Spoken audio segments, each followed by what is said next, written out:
আমার ১ম এ দেখে মনে হয়েছিল একটা বারবি ডল। এত বেশি সুন্দর। এরপরে হচ্ছে খাবার। এই যে দেখেন, এই কাবাবটা এত বেশি মজার ছিল গাইস। এটা ছিল বিফ কাবাব।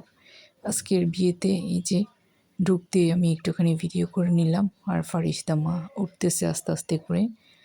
আমরা চলে যাব একেবারে উপরের ফ্লোরে, যেখানে মেয়েদের আসন। মেয়েরা বসবে। এখানে ২ টা ফ্লোর আছে। নিচেরটাতে পুরুষরা আর উপরে মেয়েরা। এই যে এখনো সবাই আসেনি, আস্তে, আস্তে করে আসতেছে গেস্টরা। আর আমি তো হঠাৎ বউকে দেখে খুবই খুশি হয়ে গিয়েছি। আর বউটা এত বেশি সুন্দর ছিল গাইস। আমার কাছে একেবারে একটা বারবি ডলের মতোই লাগছিল। আমি যতক্ষণ ছিলাম একটু, একটু করে ভিডিও করছিলাম। এই বউটা অনেক লম্বা, অনেক স্লিম আর হচ্ছে একেবারে ফর্সা ডলের মতো। যাই হোক, সবকিছু মিলিয়ে আমার কাছে খুবই ভালো লেগেছে। অনেক বেশি কিউট লেগেছিল মেয়েটাকে। আর আমি সারাক্ষণ ভিডিও করতেই ছিলাম, ছবি তুলতেই ছিলাম। আমার কাছে আসলে অনেক বেশি সুন্দর লেগেছে। তার ড্রেসটাও আমার কাছে খুব বেশি ভালো লেগেছিল। সবকিছু মিলিয়ে অসাধারণ। এই যে তার স্টেজটাও আমার কাছে খুব ভালো লেগেছে। আমি সব স্টেজটাও একটু ভিডিও করলাম। আর এখানে তো অনেক ফটোগ্রাফার আছে। ওরা ওদের মতো করে ফটো তুলছেন, ভিডিও করছেন।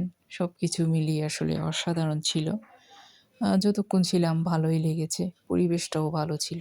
আর এই কমিউনিটি সেন্টারটা তো অনেক ভালো ছিল। এইদিকে আবার আমার ফারিস্তা মাকে একটুখানি ভিডিও করে নিয়েছি। ভাবলাম ছোট্ট বুড়ি মাকে একটু ভিডিও করে নিই।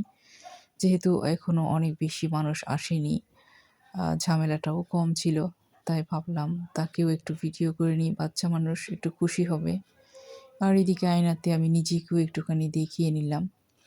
যাই হোক, এরপরে হচ্ছে খেতে বসেছি সবাই মিলে। আর খাবারটার কথা কি বলবো? অনেক খাবার ছিল আসলে গাইস। আমার ১ম এ তো আমি ভেবেছিলাম হয়তো এই কয়েকটা আইটেম। আর একটু পর, পর শুধু আনতেই ছিল ওদের খাবারগুলা।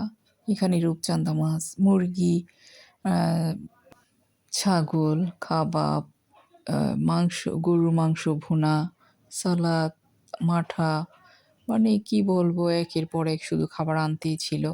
আমি ১ম এরগুলা ভিডিও করেছি, পরেরগুলা হয়তো আর ভিডিও করতে পারিনি। এই যে এই কাবাবটা আমার বেশি পছন্দ হয়েছিল। অনেক বেশি মজার ছিল।